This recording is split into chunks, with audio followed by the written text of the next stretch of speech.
Halo teman-teman, kali ini kita akan membahas tentang 18 pelatih kepala yang akan beradu strategi di putaran ketiga kualifikasi Piala Dunia 2026 zona Asia. Yang pertama tentu adalah pelatih kepala tim nasional Indonesia, yaitu Sintayong teman-teman. Seperti yang sudah kita ketahui bersama bahwa Sintayong telah menjadi pelatih kepala timnas Indonesia sejak 1 Januari 2020 dan kabarnya kontraknya telah diperpanjang PSSI hingga tahun 2027 mendatang teman-teman. Pelatih berkebangsaan Korea Selatan ini telah berusia 53 tahun dan ia memiliki atau menyukai formasi 3-4-3 teman-teman. Sebelum melatih Indonesia, Sintayong sendiri memiliki pengalaman melatih timnas senior Korea Selatan di Piala Dunia 2018 dan juga pernah menjadi bagian atau pelatih kepala timnas Korea Selatan U20 dan juga U23. Menarik untuk kita tunggu teman-teman bagaimana kiprah Sintayong bersama tim nasional Indonesia di putaran ketiga kualifikasi Piala Dunia 2026. Dan pelatih kedua adalah Kim Do-hun, teman-teman. Kim sendiri tercatat sebagai pelatih sementara timnas Korea Selatan saat ini. Ia ditunjuk sebagai pelatih sementara timnas Korsel sejak 20 Mei 2024 hingga 30 Juni 2024 mendatang, teman-teman. Jadi belum ada kepastian apakah kontrak Kim bersama timnas Korea Selatan akan dilanjutkan untuk menghadapi putaran ketiga atau timnas Korea Selatan akan mendapatkan pelatih baru, teman-teman. Dan klub paling top yang pernah ditukangi oleh Kim sejauh ini adalah Ulsan Hyundai, teman-teman, dan juga timnas Korea Selatan itu sendiri. Dan formasi yang ia sukai adalah 4-2-3-1. Korea Selatan sendiri seperti yang sudah kita ketahui bersama berada di pot 1 pada putaran ketiga kualifikasi Piala Dunia 2026 ini. Dan pelatih ketiga adalah Hajime Moriyasu. Moriyasu sendiri merupakan pelatih kepala tim nasional Jepang, teman-teman. Ia sudah menjadi pelatih kepala timnas Jepang sejak 1 Agustus 2018 dan kontraknya akan berakhir pada 31 Juli 2026 mendatang. Moriyasu sendiri sudah kurang lebih 6 tahun menangani tim nasional Jepang dan akan tetap menjadi pelatih kepala timnas Jepang di putaran ketiga nanti. Formasi yang disukai oleh pelatih berkebangsaan Jepang berusia 55 tahun ini adalah 4-2-3-1, teman-teman. Bisa kita lihat teman-teman bahwa tim sekelas Korea Selatan dan juga tim sekelas Jepang mengandalkan pelatih lokal mereka, teman-teman. Dan kita akan beralih ke tim nasional Iran. Pelatih kepala timnas Iran adalah Amir Galenoi, teman-teman. Amir sendiri baru menjadi pelatih kepala timnas Iran sejak 12 Maret 2023 dan dikontrak hingga 30 Juni 2026 mendatang. Formasi favorit dari pelatih berusia 60 tahun tersebut adalah 4-2-3-1. Sebelum menjadi pelatih kepala timnas Iran, Amir sendiri memiliki pengalaman atau melatih beberapa klub di Liga Iran seperti Persepolis maupun Sepahan, teman-teman. Kita juga bisa lihat bahwa Iran mengandalkan pelatih lokal mereka di putaran ketiga ini. Dan kita beralih ke tim nasional Qatar. Tim nasional Qatar saat ini dilatih pelatih berkebangsaan Spanyol bernama Tintin Marquez. Marquez sendiri sudah menjadi pelatih kepala timnas Qatar sejak 6 Desember 2023 hingga 30 Juni 2026 mendatang, teman-teman. Formasi yang disukai oleh Marquez adalah 4-2-3-1. Formasi ini dianggap ideal untuk membawa kemenangan bagi tim nasional Qatar saat ini, teman-teman. Dan klub paling top yang pernah ia latih sebelum menjadi pelatih kepala timnas Qatar adalah klub Liga Spanyol, yaitu Espanyol, teman-teman. Dan pelatih keenam adalah Graham Arnold. Graham Arnold melatih tim pot 2 yaitu Australia. Dia merupakan pelatih lokal Australia berusia 60 tahun yang telah menjadi pelatih kepala tim nasional Australia sejak 16 Juli 2018 dan kontraknya akan berakhir pada 30 Juli 2026 mendatang. Formasi kesukaan dari Graham Arnold adalah 4-2-3-1, teman-teman. Sebelum menjadi pelatih kepala tim nasional Australia, Graham Arnold pernah menjadi pelatih kepala timnas Australia U23 dan juga beberapa klub di Liga Australia. Dan pelatih ketujuh yang akan adu strategi dengan pelatih lainnya di putaran ketiga Piala Dunia 2026 ini adalah Jesus Casas, teman-teman. Jesus Casas merupakan pelatih berkebangsaan Spanyol berusia 50 tahun yang kini merupakan atau bagian dari pelatih kepala tim nasional Irak. Ia telah menjadi pelatih kepala timnas Irak sejak November 2022 dan kontraknya akan berakhir pada 31 Desember 2026. Formasi yang disukai oleh mantan asisten tim nasional senior Spanyol ini adalah 4-2-3-1. Tentu kita sudah bisa melihat bagaimana kemampuan Jesus Casas ini dalam melatih tim nasional Irak karena Indonesia sendiri kurang lebih telah bertemu 3 kali dengan tim nasional Irak, baik itu di kualifikasi Piala Dunia maupun di Piala Asia dalam kurun waktu 7 bulan terakhir ini, teman-teman. Dan pelatih selanjutnya atau pelatih ke-8 adalah Roberto Mancini. Tentu pelatih ini sudah sangat populer di kancah sepak bola internasional. Roberto Mancini kini melatih tim nasional Arab Saudi. Pelatih berusia 59 tahun asal Italia ini ditunjuk menjadi pelatih kepala tim nasional Arab Saudi semenjak Agustus 2023 hingga 30 Juni 2027 mendatang. Formasi yang ia sukai bersama tim nasional Arab Saudi adalah 4-3-3 attacking, teman-teman. Roberto Mancini sendiri telah menjadi bagian tim-tim besar dunia, seperti ia pernah menjadi pelatih kepala Inter Milan, Lazio, Manchester City, maupun tim nasional Italia, teman-teman. Dan pelatih ke-9 adalah Sreko Katanek. Katanek merupakan pelatih berkebangsaan Slovenia yang kini telah berusia 60 tahun dan telah menjadi bagian tim nasional Uzbekistan sejak Agustus 2021 lalu. Ia dikontrak Federasi Sepak Bola Uzbekistan sebagai pelatih kepala tim nasional Uzbekistan hingga 30 Juni 2025 mendatang. Formasi yang disukai oleh pelatih berusia 60 tahun ini adalah 3-4-3, alias formasi yang sama dengan Sintayong, teman-teman. Sebelum menjadi bagian tim nasional Uzbekistan, Sreko Katanek ini pernah menjadi pelatih kepala timnas Uni Emirat Arab, timnas Slovenia, maupun tim nasional Irak, teman-teman.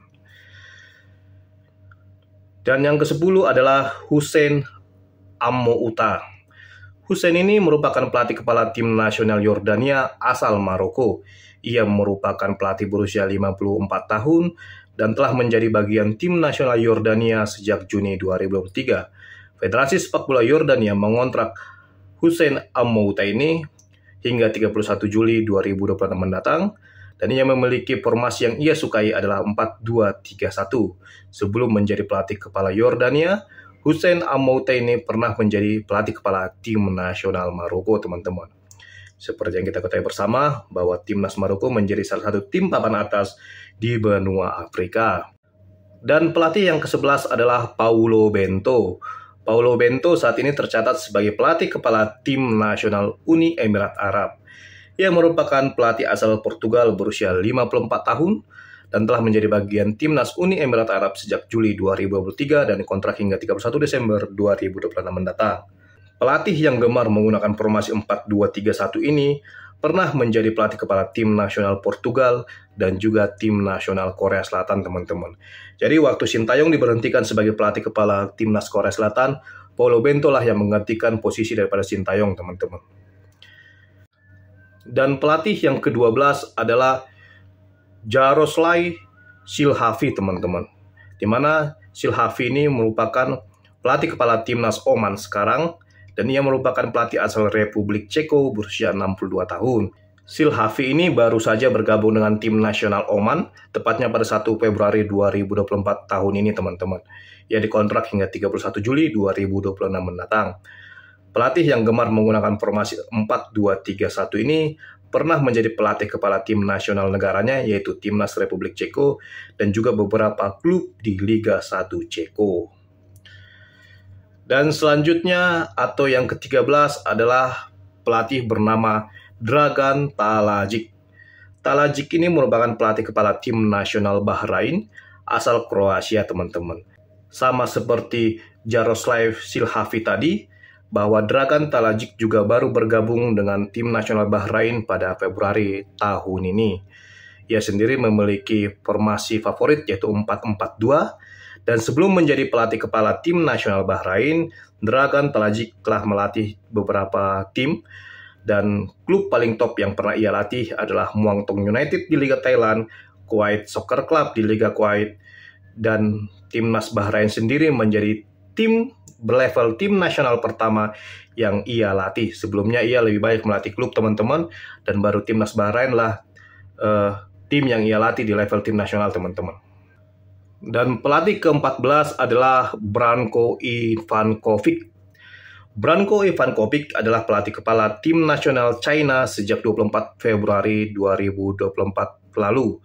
Ia merupakan pelatih berkebangsaan Kroasia, berusia 70 tahun dan memiliki formasi favorit yaitu 4-4-2 Diamond, teman-teman.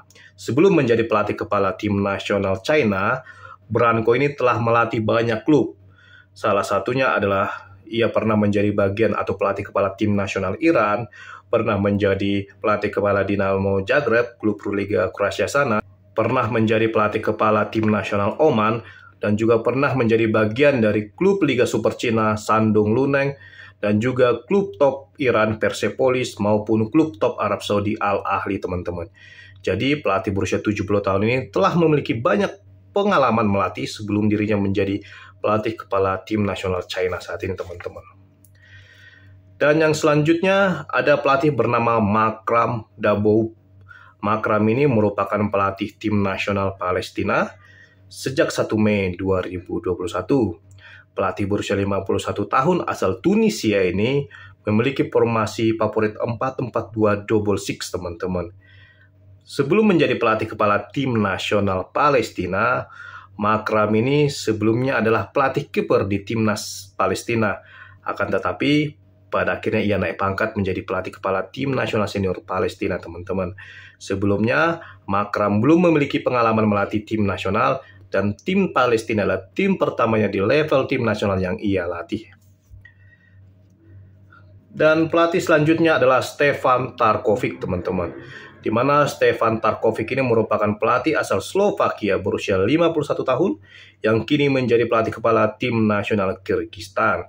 Ia ditunjuk sebagai pelatih kepala timnas Kyrgyzstan sejak 24 April 2023 hingga 30 Juni 2024 ini. Jadi belum diketahui apakah kontraknya diperpanjang atau tidak oleh Federasi Sepak Bola Kyrgyzstan. Akan tetapi mengingat dirinya sukses membawa timnas Kyrgyzstan lolos ke putaran ketiga kualifikasi Piala Dunia 2026 ini, besar kemungkinan kontrak Stefan Tarkovic bersama Kyrgyzstan akan diperpanjang.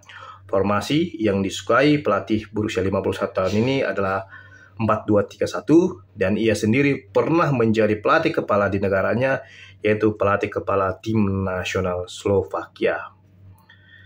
Dan selanjutnya, teman-teman, atau pelatih kepala yang ke-17 adalah Rui Bento.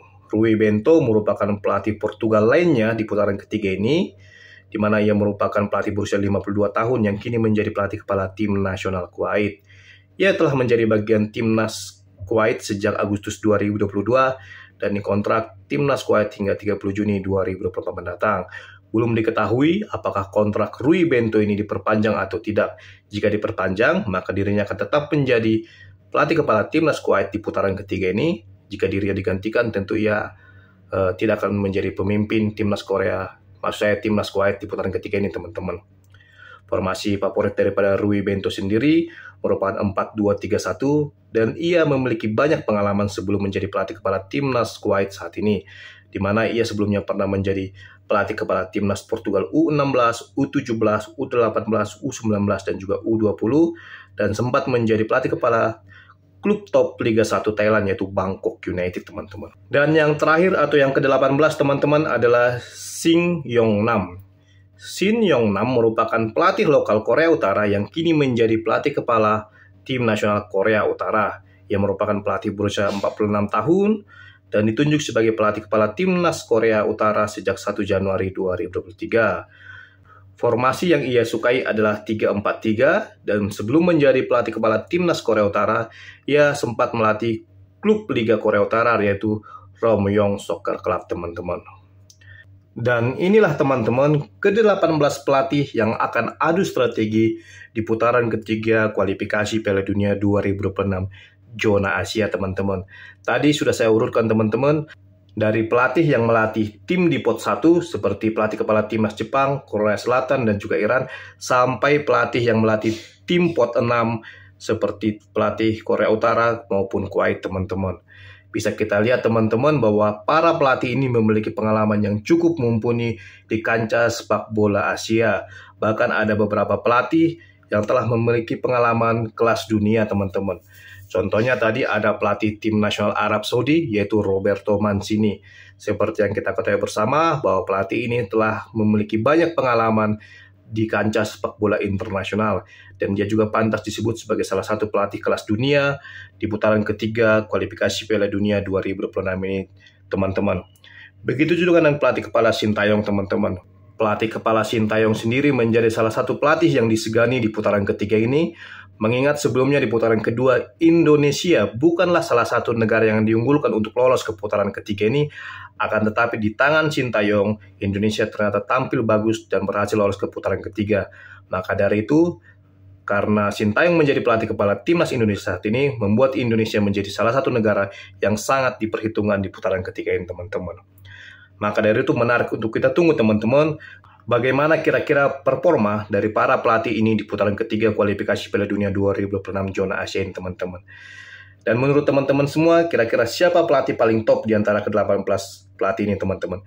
Silahkan teman-teman sampaikan pendapat teman-teman di kolom komentar yang telah disediakan, teman-teman. Akan tetapi, pelatih dengan nama seperti Rui Bento, Shin Yong-nam, dan juga Sintayong merupakan 3 pelatih yang akan sangat bekerja keras di putaran ketiga ini, karena tim-tim yang mereka latih adalah tim yang berada di pot 6 alias sama sekali tidak diunggulkan di putaran ketiga ini, teman-teman. Berbeda dengan tim-tim yang di pot 1 seperti Jepang, Korea Selatan, maupun Iran, ketiga pelatih asal pot 1 tersebut sepertinya tidak akan terlalu bekerja keras, mengingat mereka memiliki kualitas tim yang cukup mumpuni untuk bisa bersaing di putaran ketiga ini. Oke teman-teman, demikian informasi yang bisa saya sampaikan kepada teman-teman semua di video saya kali ini. Jika teman-teman menyukainya, silahkan like, subscribe, komen secara sopan dan bijaksana. Dan sampai ketemu lagi di video saya selanjutnya, teman-teman. Terima kasih, teman-teman.